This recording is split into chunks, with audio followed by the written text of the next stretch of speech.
la hepatitis crónica, vamos a ir viendo sobre los diferentes tipos de hepatitis y vamos a ir viendo más que todo la hepatitis B y en relación a las hepatitis de causa aguda, ¿no? Entonces aquí tenemos un ejemplo de un caso clínico en el cual es un paciente varón de 42 años, de origen asiático, residente en una zona urbana, y el motivo de consulta de este paciente es la fatiga y el malestar general, ¿no? Y miren, ya ha sido de 8 meses de evolución el cuadro clínico.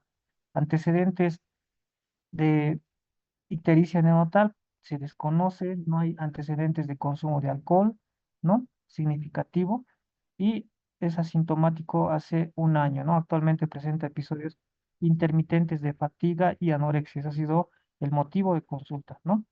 En la exploración física, voy a habilitar el puntero, por favor, ¿no?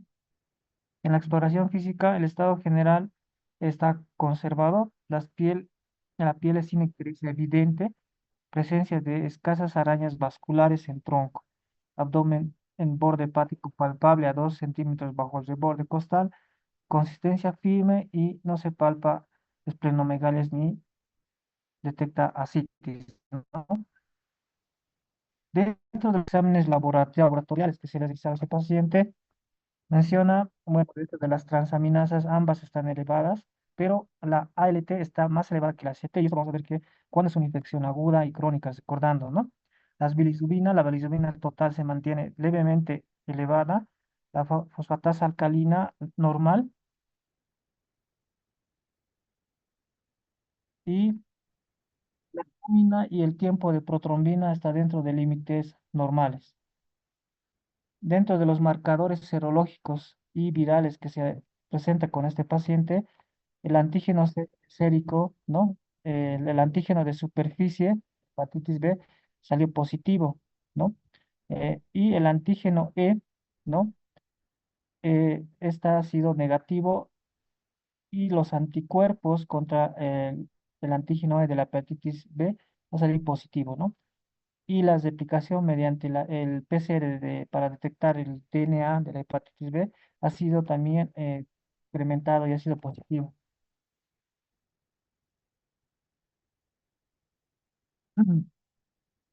Y la histología que se hizo a este paciente, miren, ha mostrado una necrosis periportal, saca bocado, hepatitis de interfaz moderada, ¿no? Entonces, ahí con la histología, la biopsia hepática, han mostrado la necrosis periportal y la fibrosis en puentes, muchos puentes que se presenta entre las venas portales.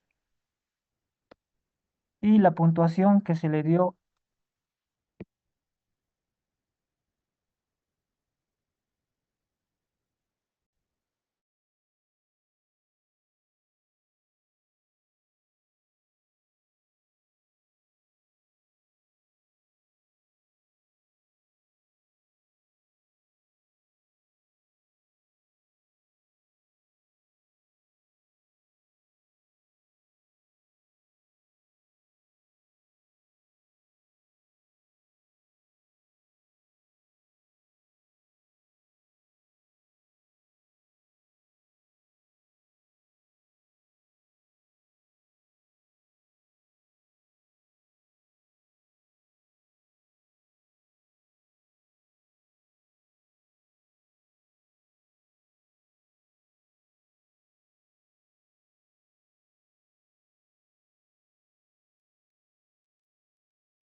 hola, hola, colegas, ¿me escucha? Ahora sí, Doctor, por se favor. cortó, He tenido, se cortó. ya, sí, ahora sí se me escucha mejor porque el audio creo que estaba un poco disminuido, ¿no?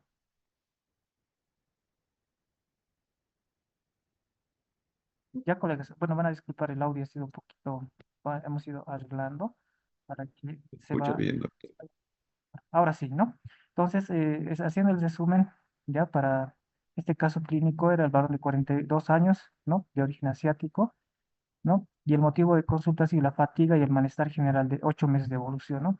Dentro de todos los antecedentes que resalta, ¿no?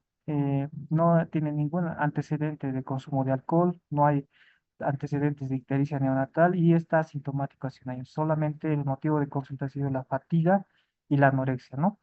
En la exploración física sí hay un borde hepático palpable, ¿no? Bajo el reborde costal.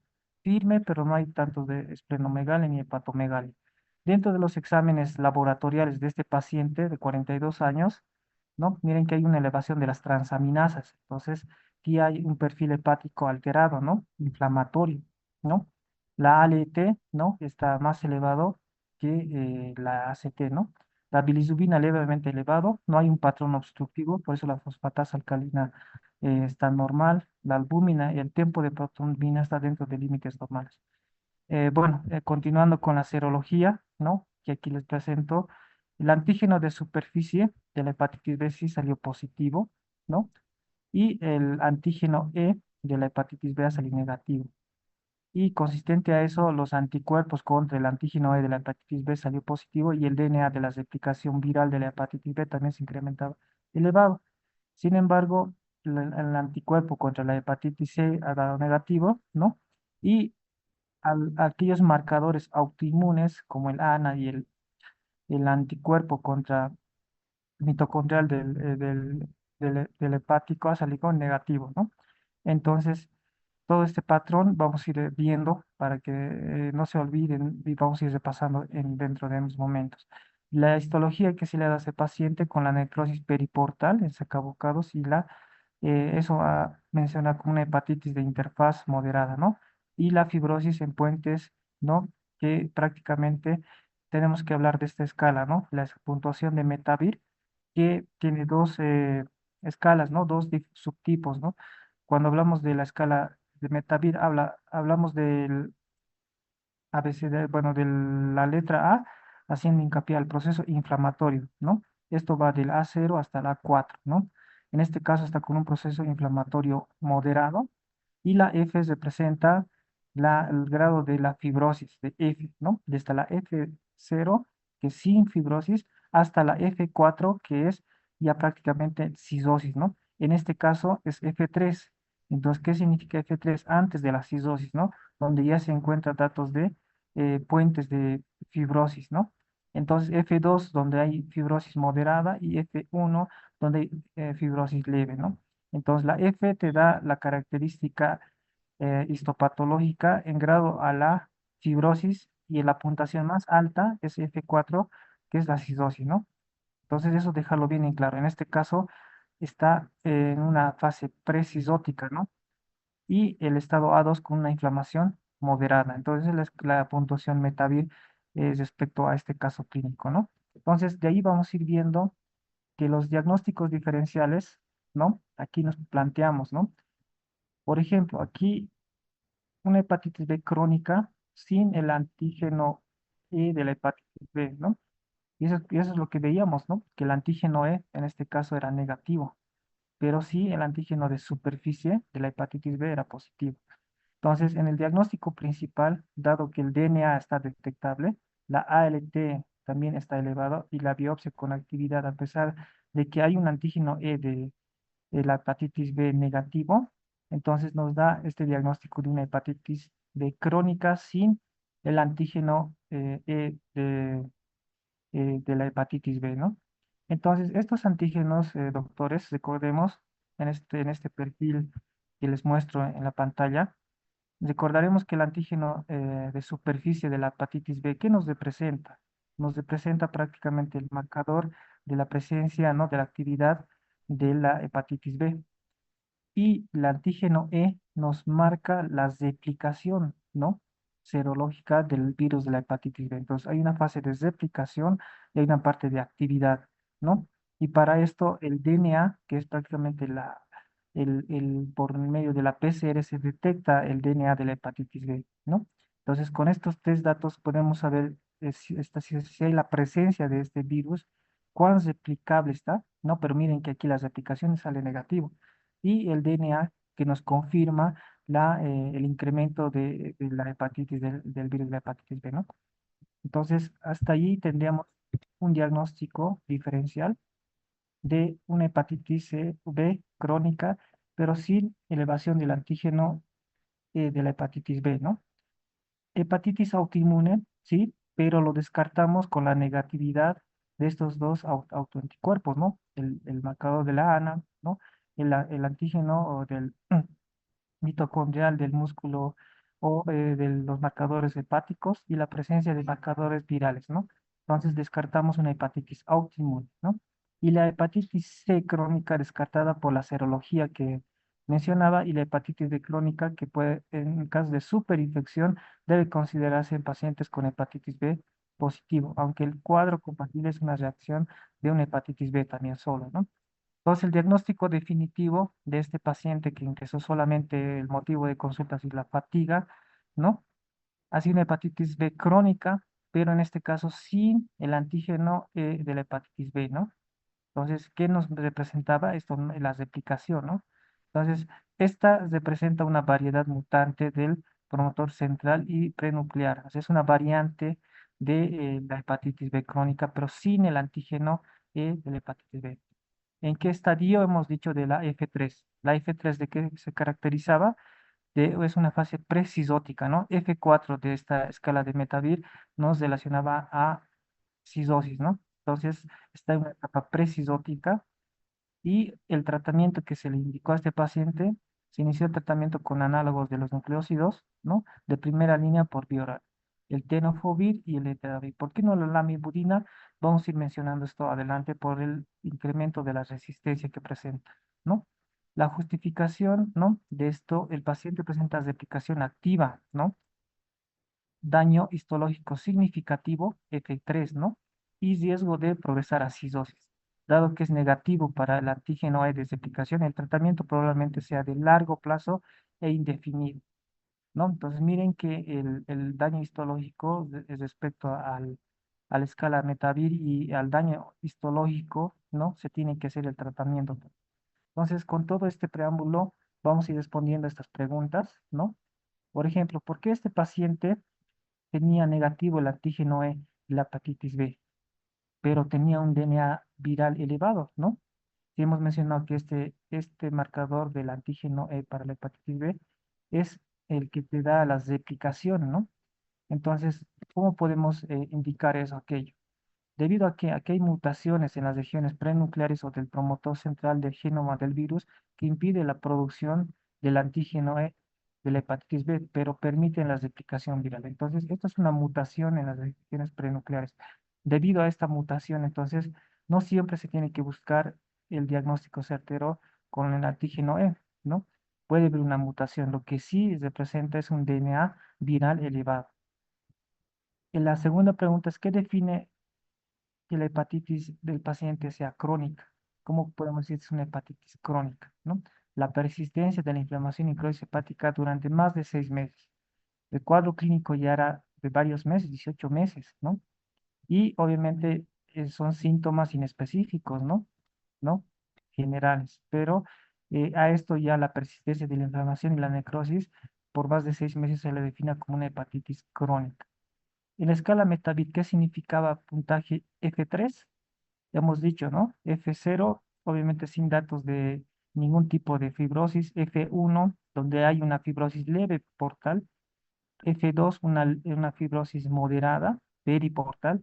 F3, donde ya existe puentes de fibrosis, ¿no? Entre eh, las venas portas. Entonces son fibras portales y la F4 que es prácticamente compatible con cistosis. Entonces, significa que muchos puentes de fibrosis y una etapa previa a la cistosis F4, ¿no? En la escala de Metavir, ¿no? Entonces, esto tomarlo en cuenta desde la F0 hasta la F4, ¿no?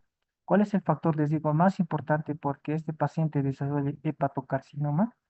Entonces, en el texto, ¿no? Nos indica que los niveles elevados de la replicación del DNA de la hepatitis B, pues es un factor de riesgo muy importante para desarrollar el hepatocarcinoma, ¿no? Mientras más elevado esté esta replicación del DNA, pues es un factor de riesgo primordial. ¿Por qué no se recomienda la lamivudina, como decíamos, como primera línea de tratamiento? Porque la lamivudina, por su alta tasa de resistencia, ¿no? Alcanza hasta el 70% a los 5 años de tratamiento, ¿no? Entonces, la lamivudina en un tratamiento a largo plazo es la que tiene mayor resistencia a largo plazo, ¿no? Si el paciente tuviera, en este caso, el caso clínico que presentamos, la ALT estaba elevado, ¿no? Pero ¿qué pasaría si la AST está elevado? ¿Y qué indica esto? Indica que la enfermedad ha progresado a una cistosis establecida. Entonces, para recordarnos, entonces, ¿quién me mide la AST y la ALT, ¿no? La ALT y la AST te indica una inflamación crónica establecida ya, ¿no? La ALT todavía tiene una fase crónica o una fase aguda, ¿no? Entonces, estos marcadores si bien es esto por el contexto de la célula, ¿no? Ustedes recordarán que dentro del hepatocito, la AST está dentro, casi llegando a la parte nuclear, en las mitocondrias, pero la ALT está en el citoplasma, ¿no? Por eso es que en una fase aguda, la ALT está elevada, pero en una fase ya crónica establecida, la ACT está incrementada. Entonces, esta disociación de la elevación de las transaminasas también tiene, ¿no? Su fase aguda y su fase crónica. Entonces, si la AST estaría elevada, entonces ya es una fase crónica y una fase cisótica establecida.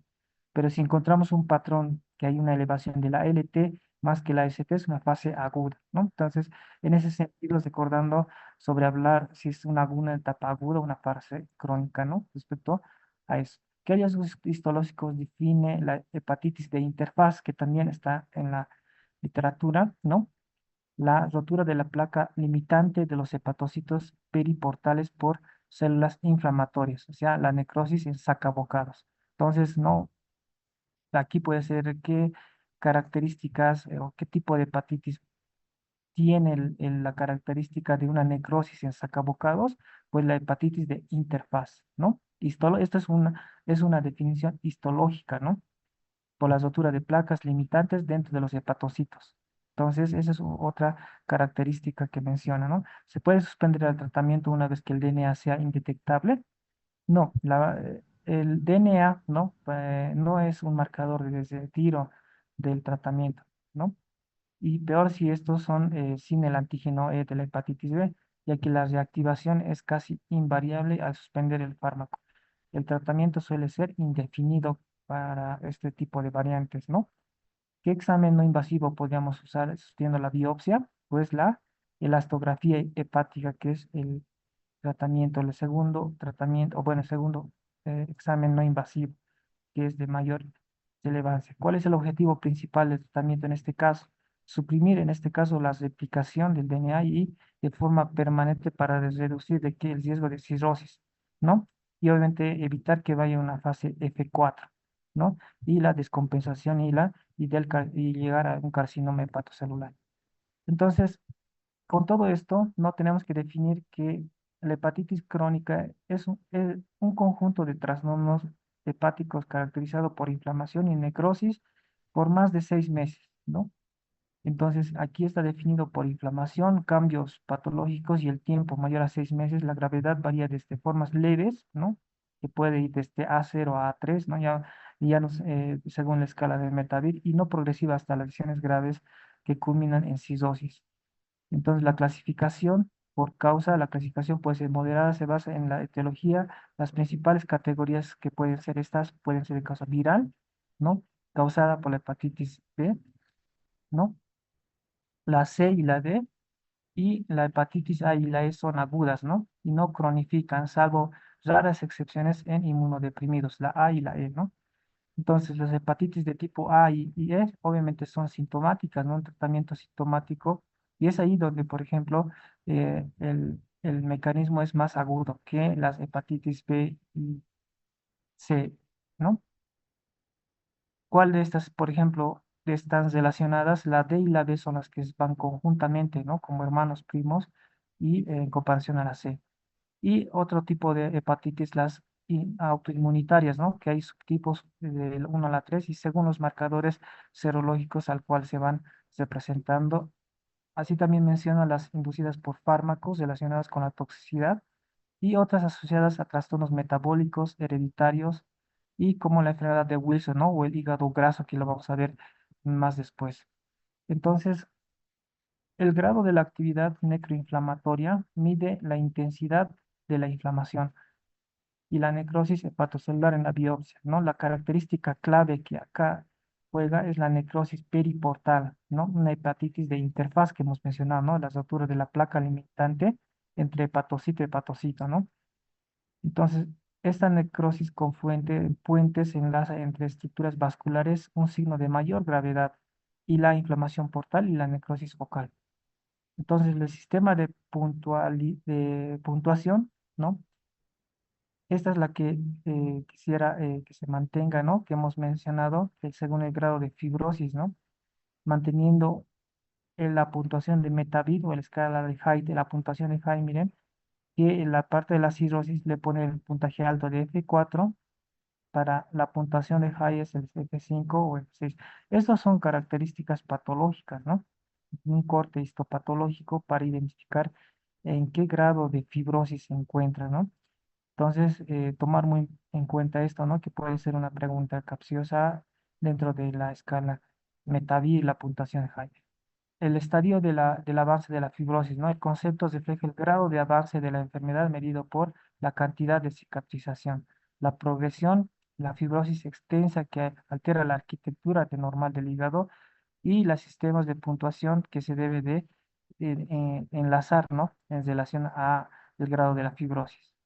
Y obviamente las alternativas no invasivas que mencionan son biomarcadores séricos, ¿no? Y la elastografía. Hay una puntuación, la FIB4, que vamos a mencionar que es que se toman tres criterios, ¿no? Entonces, en esta imagen, miren el grado, como les mencionaba, de sin fibrosis hasta la cistosis según la escala Metavir. Entonces, para todo esto, ¿no? El interferón y su doble filo al- de la terapia es un hito histórico, ¿no?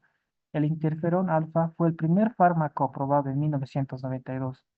Es el primer fármaco que se menciona para la hepatitis B crónica, estableciendo el principio de que la supresión viral era posible, ¿no? Entonces, el interferón alfa es el primer fármaco aprobado, ¿no? Para el tratamiento. El mecanismo y la eficacia estimula su respuesta inmunitaria provocando un aumento de la actividad de los linfocitos T citolíticos y en pacientes con antígeno E de la hepatitis B positivos lograba una pérdida de estos antígenos y del ADN se detectaba en un 30% de los casos. Entonces, el mecanismo y la eficacia del tratamiento, ¿no? Prácticamente se basa en detectar estos antígenos, el antígeno E que representaba la replicación. E se pueden acordar de replicación, ¿no? Como E. Ese es el marcador de replicación viral. Entonces, para darnos formas de eh, entender y recordar, ¿no? Que es el antígeno de replicación, ¿no? La actividad de replicación. Entonces, vean si esto sale negativo, se va negativizando y hay una disminución de la actividad del ADN viral. Entonces, esto se puede detectar y se puede hacer un mecanismo de tratamiento, ¿no? El gran desafío, la tolerabilidad, estos efectos secundarios severos y generalizados pueden hacer un cuadro pseudogripal, supresión de la médula ósea, inestabilidad emocional, ¿no? Que son también, obviamente, según el grado de la tolerabilidad. Entonces, dentro de la eficacia y los efectos adversos, ¿no? El tratamiento con interferón no fue efectivo en personas inmunodeprimidas y en pacientes con hepatitis B crónica descompensada fue nocivo. Entonces, más efectos adversos que conseguían con la eficacia, ¿no? Entonces, ¿en qué podemos concluir según el texto que el reemplazo, ¿no? Aunque reemplazando por formulaciones más nuevas, ¿no? Y antivirales orales, el interferón sentó las bases y la norma central, la cual valorarían todas las terapias futuras, ¿no? Entonces, es aquí donde empieza el hito histórico sobre la inmunodepresión, ¿no? Con el interferón alfa. Y después de esto tenemos el cambio del paradigma en 1998, que también lo menciona, ¿no? La lamivudina, un análogo del nucleósido oral, transformó el tratamiento. Era potente, eficaz y eliminaba la necesidad de inyecciones y sus efectos secundarios. Entonces, esto debido a que suprimió el ADN del virus de la hepatitis B en una mediana de 5.5, ¿no? O sea, prácticamente en pacientes con antígeno E positivos, ¿no? Logró niveles de ADN indetectables, ¿no? Pues miren, la milburina reducía la supresión del ADN de la virus de la hepatitis B y también reducía el ADN, ¿no? La carga por PCR, pues prácticamente era indetectable, ¿no? En aproximadamente 40% de los pacientes, ya sea con antígeno E positivo o con antígeno E negativo, ¿no? Entonces, el nuevo enemigo de esta ha habido la resistencia, ¿no? Les decía que la lamivudina, el tratamiento a largo plazo, condujo a las mutaciones, ¿no? Por el motivo de la lamivudina y la aplicación del ADN. Entonces, la lamivudina, en el texto menciona que sí es un fármaco efectivo, pero resistente a largo plazo, ¿no? Entonces, por eso en el caso clínico mencionamos el tratamiento que no se añadía la lamivudina. La frecuencia de la resistencia aumentaba drásticamente con el tiempo al 15 al 30%, ¿no? Y así esta resistencia llegaba a pérdida de la respuesta clínica. Entonces, la lamivudina nuevamente demostró que la supresión oral era variable, pero también reveló que la barrera de resistencia sería un factor crítico, ¿no? A largo plazo. Entonces, ¿qué fármaco es a largo plazo que ha demostrado una resistencia al tratamiento de la hepatitis crónica? La lamivudina, que también está esto sacado del texto, ¿no? Años de tratamiento y obviamente hay incremento de la resistencia, ¿no? Miren que hasta el 70-80% a los 5 años puede presentar este tipo de resistencia con la lamivudina, ¿no? Entonces, prácticamente aquí se ha diseñado para el rescate el adenofovir, ¿no? Que se ha aprobado en el 2002, fue una contribución clave para su efectividad contra las cepas de la virus de la hepatitis B. Entonces, este perfil diseñado, ¿no? Para evitar esta resistencia, pues puede añadirle el adenofovir. Entonces, el perfil y las limitaciones que se realizaron con esto fue la potencia menor, ¿no? Obviamente la reducción del ADN del virus de la hepatitis B y la resistencia más lenta pero presente, ¿no? Reducía la resistencia o ampliaba más tiempo, ¿no? La resistencia primaria limitada entre el 20 al 50%. Entonces, este legado estratégico es el adenofovir introdujo el concepto de añadir un fármaco sin resistencia cruzada en lugar de simplemente sustituir, ¿no? Y entonces el adenofovir fue un paso crucial, pero la búsqueda de fármacos con mayor potencia y una barrera a la resistencia fue mucho más allá, continua, ¿no? Entonces aquí miren prácticamente cómo se ha hecho la escala, ¿no? De hacia la supresión viral profunda, ¿no? Haciendo esta reacción con la lamivudina, se ha ido bajando la replicación del ADN, ¿no? Eh, Haciendo esto, la evolución de los antivirales orales ha permitido alcanzar niveles de supresión viral, ¿no? Entonces, esto debido a que la monoterapia haciendo esto, pues traía más resistencias y factores directamente correlacionados con la mejoría de los resultados clínicos, ¿no? A largo plazo. El estándar de oro que menciona también, ¿no? Dentro del texto está la entacavir y el tenofovir, ¿no? Entonces, estos dos medicamentos lo menciona, ¿no? Por sus características del entecavir y el tenofovir, ¿no?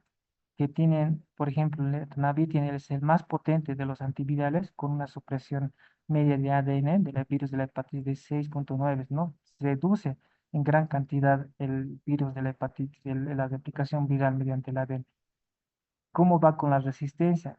¿No? En pacientes sin tratamiento previo, la resistencia es extremadamente rara, ¿no? No se ha reportado. Miren, el reporte de resistencia es de 1,2 después de 6 años de tratamiento. Y no así como la lavibudina, ¿no? Que era a los 5 años ya estaba en un 80-90% de resistencia.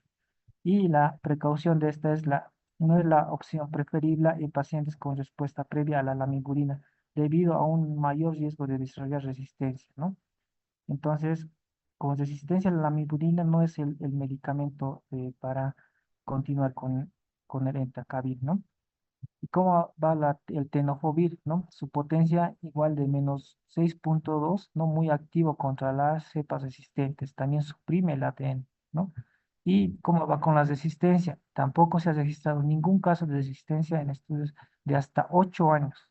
No hay ninguna resistencia del tenofovir a los 8 años. Y obviamente se quiere una vigilancia de la función renal y la densidad mineral ósea a largo plazo.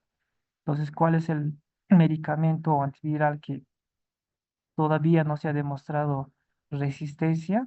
Pues el tenofovir, ¿no? Hasta el momento es el que tiene mayor seguridad, alta potencia de -2, -6.2, ¿no? Pero no se ha demostrado ninguna resistencia, ¿no? Entonces, la combinación máxima potencia y una barrera de la resistencia casi total consolidó a el entacavir y el tenofovir como los pilares del tratamiento de primera línea, doctores. Entonces, esto tomar en cuenta, ¿no? Vamos resaltando aquellos puntos claves que pueden presentarse, ¿no? ¿Por qué? Y ahí está, ¿no? El entacavir, ¿por qué? Y el tenofovir, porque tienen una supresión, su alta potencia, menos resistencia a largo plazo, ¿no? Y estas dos son el tratamiento de primera línea en los pacientes con hepatitis crónica, ¿no? Entonces, aquí igual, viendo el enfoque de seguridad que presenta, ¿no? Y el tenofovir y el enfoque de la seguridad, prácticamente vemos como la innovación en la entrega, ¿no? Prácticamente es un profármaco de segunda generación de tenofovir diseñada para una entrega dirigida a los hepatocitos, ¿no? El beneficio clave de esta entrega dirigida permite una dosis 12 veces menor, ¿no? En relación a la dosis normal, ¿no? Para lograr una potencia antiviral equivalente, pero a una exposición sistemática reducida, ¿no? Y ahí es donde el tenofovir tenía eh, tendríamos que hacer una vigilancia, ¿no? En los pacientes renales, ¿no? Entonces, aquí las características del tenofovir alafenamide y la disoproxil fumarato, ¿no? Entonces, los dos relacionando su eficacia, ¿no? Entonces, aquí, ¿no? Prácticamente igual el impacto renal, ¿no? El tenofovir alefanina es descenso del filtrado del glomerular a 0.6 a -1.8, ¿no? Que prácticamente tiene un impacto renal, ¿no? Y el impacto óseo también, que es otra medida de monitoreo, ¿no? Para ver la densidad, ¿no? Y ver la situación en que puede provocar algún trastorno óseo, ¿no? Entonces, según estas guías que igual lo menciona en el texto, ¿no? El tenofovir del alafenamide es preferido, ¿no? Sobre el tenofovir disoproxil fumarat, ¿no? Entonces, esto en relación en pacientes con mayor a 60 años o enfermedad renal o factores de riesgo para una lesión renal u ósea, ¿no? Entonces, el tenofovir, se dan cuenta, hay dos tipos que nos menciona. ¿Cuál de estas, si bien la clásica tiene mayor repercusión renal y ósea, pues la que más está preferido, ¿no? En respecto a los dos tenofovir, ¿no? Es el tenofovir alafenamide, ¿no? Ya. Entonces, en resumen, de todas estas guías que también lo menciona como estrategias terapéuticas, ¿cuándo y a quién tratar respecto a esto, ¿no? Entonces, nosotros tenemos confirmado a un paciente con hepatitis B crónica, ¿no? Y miren que para eso este algoritmo, pues, lo tiene como pacientes con antígeno E.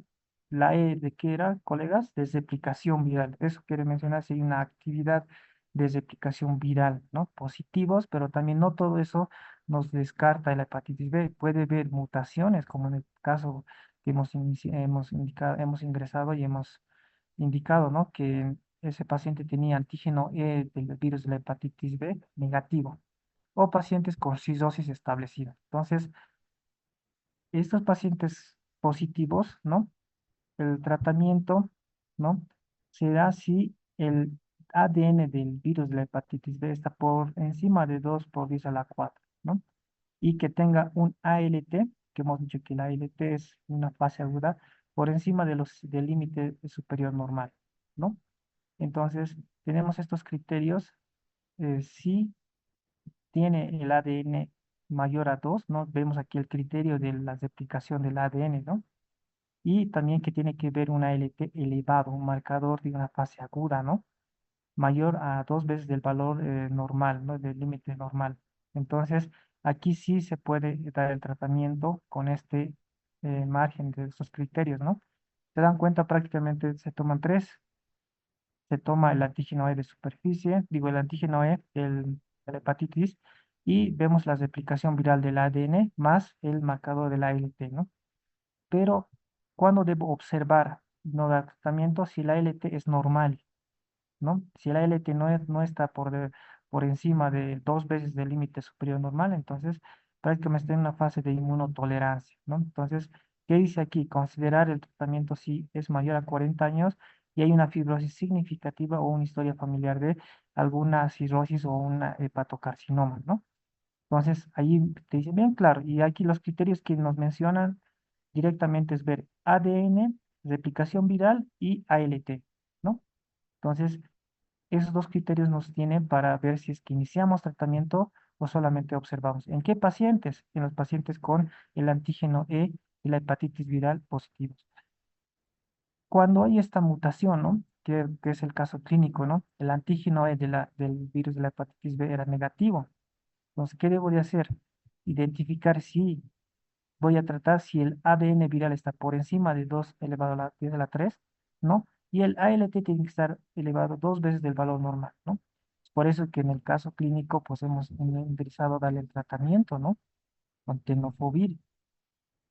¿Por qué? Porque el ADN estaba elevadísimo, estaba 6 a la 10 a la 4 y el ALT estaba más que la AST, ¿no? Entonces son criterios para hacer tratamientos en el paciente con antígeno E de la hepatitis B negativos.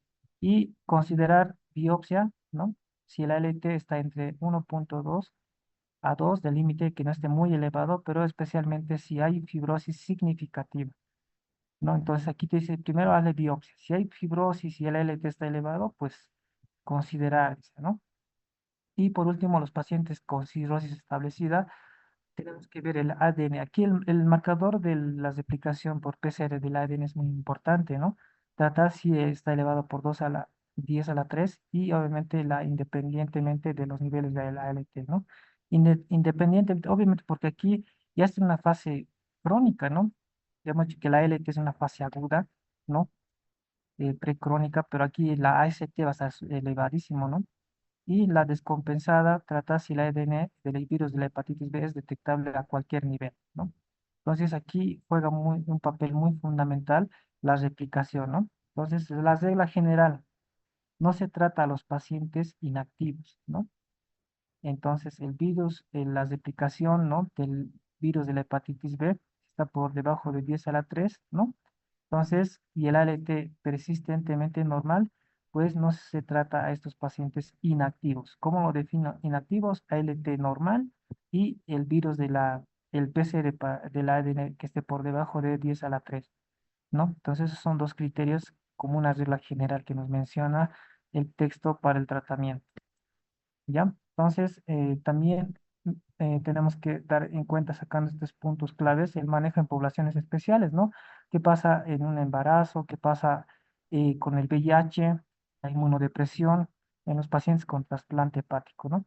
En el embarazo es reducir la transmisión perinatal de madre con alta carga viral, ¿no? Entonces, el fármaco de elección, ¿no? De elección. Esto, colegas, siempre no ponerlo con una estrellita o obviarlo porque siempre entra, ¿no? Preelección, primera línea, gol estándar, ¿no?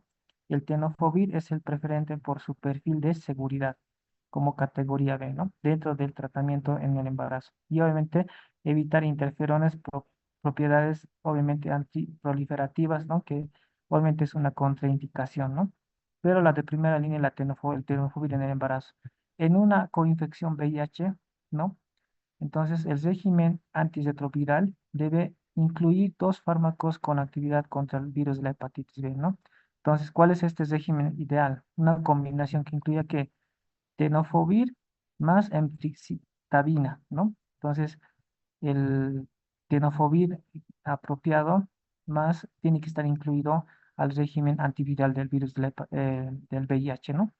Entonces, ¿qué errores hay que evitar? ¿No? Nunca usar la mimburina o entecavir, ¿no? En monoterapia para el virus de la hepatitis B por el riesgo de generar resistencia, ¿no? El texto menciona varias resistencias, ¿no? De la lamivudina. La inmunosupresión, la quimioterapia el riesgo de reactivación severa, a veces letal, de la hepatitis B al restaurar la inmunidad. Entonces, estas estrategias de tratamiento siempre es profiláctico y obligatorio con una antiviral de alta barrera a la resistencia. Y en los post-trasplantes hacen el objetivo que tienen que prevenir la recurrencia de la infección en el nuevo injerto, ¿no? Entonces, el tratamiento de por vida con una antiviral oral de alta barrera, ¿no? Puede tenofovir, entecavir o tenofovir, a menudo combinado con un ciclo corto de inmunoglobulinas para el virus de la hepatitis. Ya, entonces estos pilares que lo menciona en forma general, ¿no? Entonces, ver la historia del tratamiento del virus de la hepatitis B es una innovación impecable, ¿no? Desde prácticamente el descubrimiento del interferón, ¿no? Que menciona, y los objetivos es de suprimir profundamente, ¿no? Desde la supresión profunda y sostenida, ¿no? Reducir el ADN del virus de la hepatitis B, ¿no? Un nivel, un criterio para incluso dar o no dar el tratamiento a niveles indetectables. Esto se correlaciona directamente con una prevención de la acidosis, ¿no? Entonces, el virus de la hepatitis B o estos de la B, el camino que llega, ¿no? De una fase F0 hasta una F4 es pues, alta.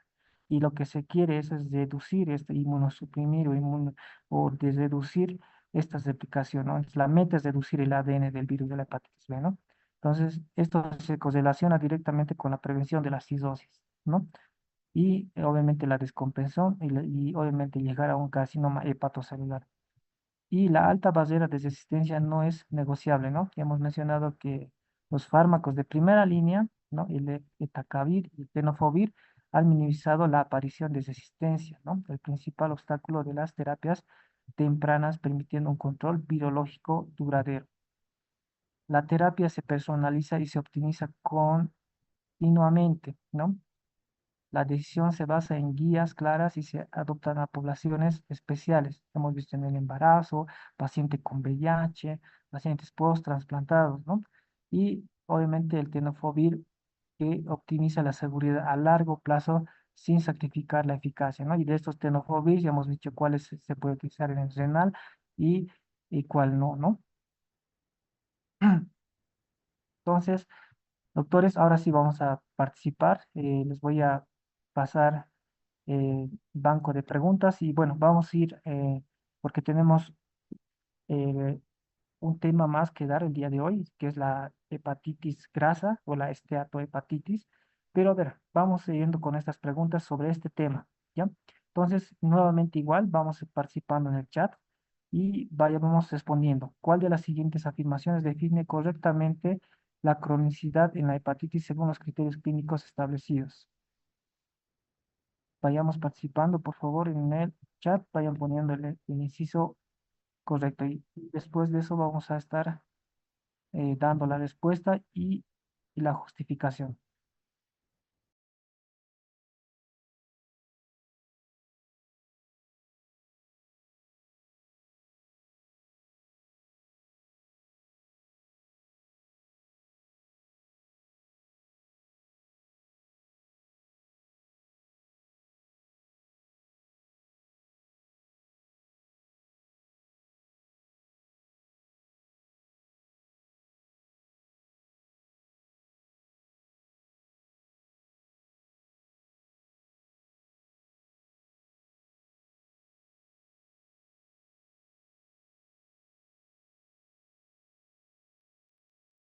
Ya, perfecto, vamos a dar la respuesta, ¿no? De muchos. Ya. Entonces, ¿cuál de las siguientes afirmaciones define correctamente la cronicidad? Obviamente es en tiempo y obviamente en la inflamación y necrosis hepática, que es una definición histopatológica, ¿no? Entonces, la hepatitis crónica, un trastorno de causa y gravedad, variable característica por inflamación y necrosis que persiste en más de 6 meses, ¿no? Vamos con la siguiente pregunta. A ver, aquí, vamos a dar 10 segundos. En un paciente con hepatitis B crónica, ¿qué hallazgo histológico es fundamental para definir la necrosis en puentes? En sacabocado, ¿no? Pero digamos, ¿cuál es el hallazgo histológico?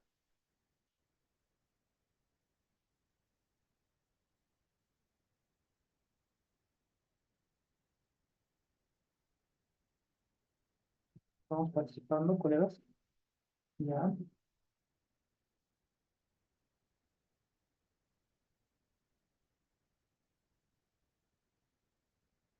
ya. Entonces, el hallazgo histológico para definir necrosis en Pulites, ¿no? O brain necrosis es, ¿no? Prácticamente la necrosis entre vena porta a otra vena porta, ¿no? Por eso se dice necrosis en puentes, ¿no? Entonces, entre vena porta y las venas centrolobulares, ¿no? Existe este tipo de necrosis o enlaces, ¿no? Vamos con la siguiente. Sobre la historia natural de la infección por virus de la hepatitis B adquirida al nacer, ¿es correcto afirmar que?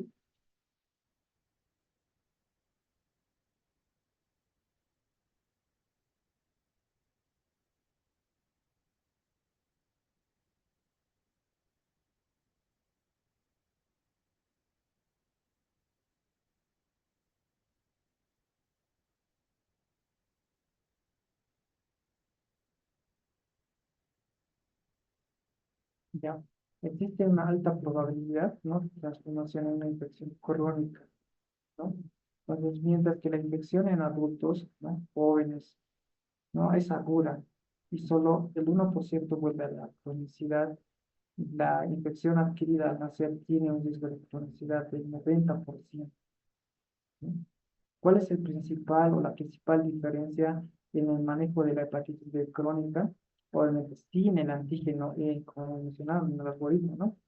Respecto a la positividad, en este caso con un antígeno E positivo?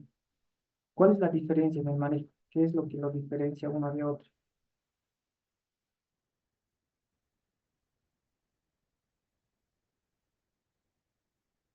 Cuando es antígeno E del virus de la hepatitis B negativo, lo consideran como la mutante, ¿no?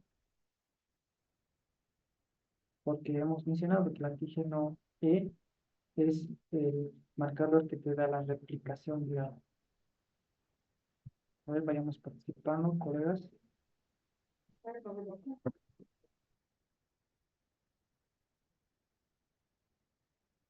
¿Cuál es la diferencia en el manejo de la hepatitis B crónica sin antígeno de positivo versus aquellos que son positivos?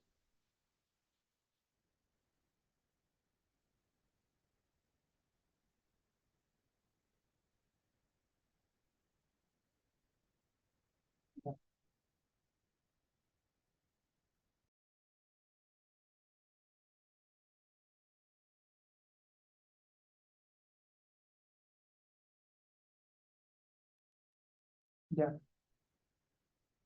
Entonces, el tratamiento de la mutante suele requerir una duración mucho más prolongada o indefinida, ¿no? Entonces, eso es lo que le hace la diferencia, ¿no? Muy importante porque debido a que hay una reactivación en casi es invariable al suspender el tratamiento en pacientes negativos para el antígeno E. Entonces, por eso es que se quiere el tratamiento a largo plazo, incluso indefinido. Entonces, de las dos, el antígeno E, ¿qué depende, no? Depende de la duración y el tratamiento, ¿no? Por eso las mutantes son las más agresivas y las que requieren mayor tiempo. Incluso tienen que ser un tratamiento indefinido. Ya, entonces, este algoritmo FIT4 que les he mencionado, ¿no? Es una herramienta no invasiva. Bueno, ya prácticamente toma, como les decía, la edad, toma las transaminasas y toma el recuento plaquetario. Son nuestros FIT4, de cuatro elementos que toma en cuenta para la fibrosis, ¿no? Que se utilizan estos parámetros, ¿no? Entonces, los parámetros de la FIT4, ¿no? Para ver el estado de la fibrosis, esto no es el Metavi, por ejemplo, se toma la edad, las transaminasas y el recuento plaquetario, ¿no?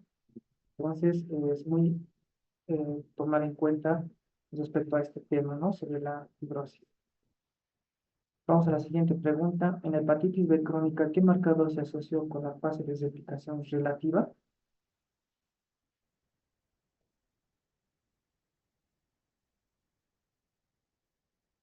Bien.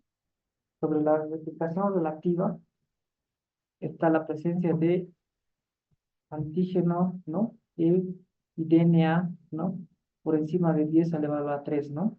Obviamente, estos es una fase de replicación relativa, ¿no? Donde, si bien en la presencia del antígeno E y el DNA del virus de la hepatitis B tiene que estar mayor a 10 sobre la 3, ¿no? Entonces, esto nos dice que hay una replicación relativa. Pero el antígeno E, si está negativo, también, ¿no? Depende del marcador de la replicación viral como el DNA. Respecto al tratamiento de la adenofovir, a ver, ¿cuál es su principal desventaja frente al tenofovir? Lo hemos mencionado. A ver, pues vamos unos segundos.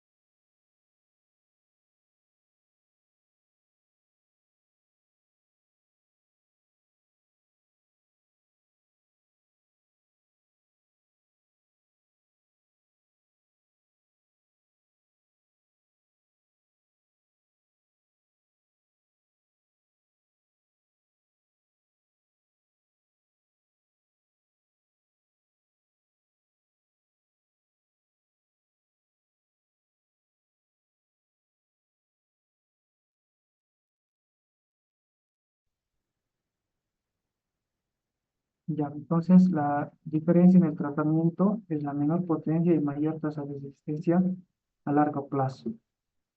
Digamos, ¿qué fenómeno bioquímico suele acompañar a una respuesta exitosa al interferón en la hepatitis B? Caída brusca de la albúmina, aumento repentino de la actividad de las aminotransferasas, elevación marcada de la bilirrubina indirecta, normalización inmediata de tiempo de protonina o el incremento de los niveles de veanidad.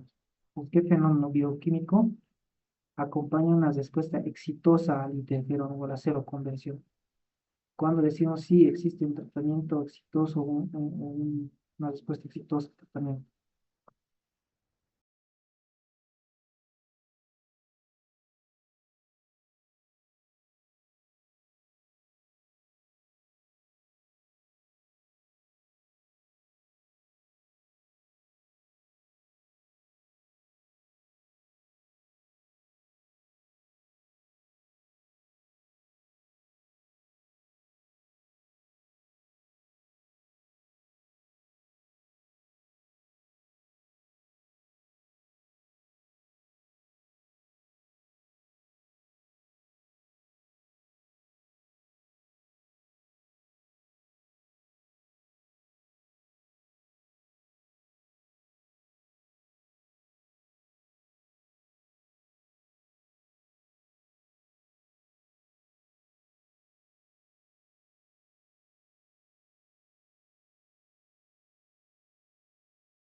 ¿Ya? Entonces,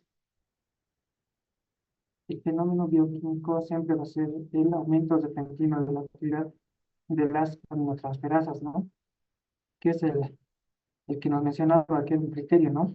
La ALT elevado sobre 2 veces del límite superior normal, pero si esta va reduciendo, ¿no? Pues hay una respuesta exitosa, ¿no? Ya, el genotipo de esto del virus de la hepatitis B se asocia con una mayor probabilidad de desaparición del antígeno E tras el tratamiento, ¿no? Con antiferón. Es el genotipo A. Esto igual está como una pregunta tal vez rebuscada, ¿no? La probabilidad de respuesta, ¿no? A este interferón está dado por el genotipo A, ¿ya? Vamos con el siguiente. El paciente con sus establecidas, ¿no? Presenta un perfil de aminotransferasas característico de cuál.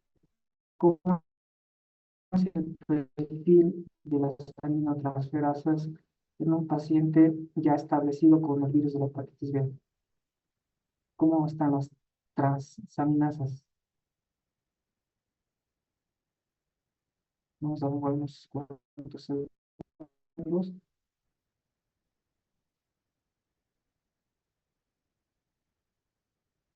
Mm, ¿no? Siempre la LT tiene que superar bueno, la AST tiende a superar a la ALT, ¿no? Que es una inflamación ya crónica. Eso, por favor, siempre. Y el AST te da datos de una inflamación ya crónica, ¿no? Establecida, en este caso con una cirrosis ya establecida, ¿no? Entonces, la AST empieza a incrementar más que la ALT, ¿no? ¿Cuál de los siguientes es una complicación extrahepática de la hepatitis B crónica mediada por complejos inmunitarios? Entonces, ¿cuál será esta complicación extrahepática frecuente en hepatitis B crónica? A ver, ¿será diabetes mellitus tipo 1, poliarteritis nodosa, insuficiencia renal, fibrosis quística o una pancreatitis crónica? ¿Cuál de estas siguientes es una complicación extrahepática?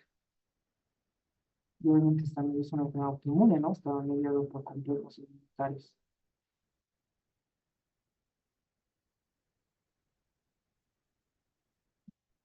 La poliarteritis nodosa, ¿no? Que se ha asociado con una complicación frecuente extrahepática del virus de la hepatitis B. La escala de Metavir, ¿no? Para establecer fibrosis, una estadificación, ¿no? La fibrosis clasifica la lesión en, ¿cómo es la clasificación? A ver, esto ya hemos igual mencionado. ¿Cuál inciso corresponde? Va de grados de 0 a 6, va de estadios de F0 a F4, va de grados de A8 a la A18, o va de niveles.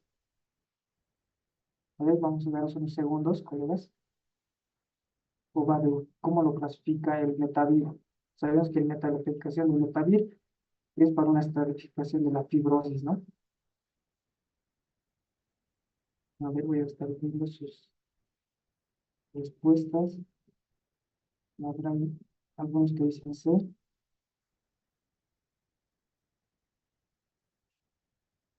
Ya, ahí dice 0 hasta 6. Pero el Metavir, ¿no? Va de F0 a F4, ¿no? Oye, F0 sin fibrosis, F1 con una fibrosis leve portal, F2, ¿no? Moderada, una F3 igual, ya pero moderada con puentes, con F3 con una moderada con puentes ya en una fase pre-cisótica, como estaba en nuestro paciente, ¿no? Que tenía una metabilidad F3, había puentes de fibrosis entre venas portas, ¿no? Entonces, el CAI, ¿no? Es una escala de 0 a 6, pero el sistema metabílico utiliza la escala de 0 a 4, ¿no? F0 a F4. Listo, perfecto. ¿Cuál es el mecanismo de acción de la lamivudina en el tratamiento del virus de la hepatitis B? A ver, vamos a darnos unos segundos.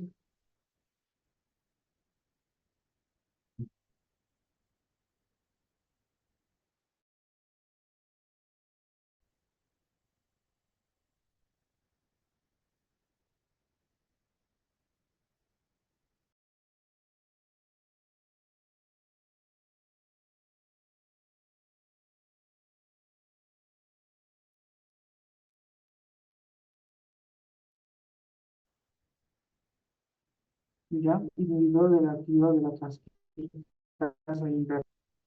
Pacientes con coinfección, ¿no?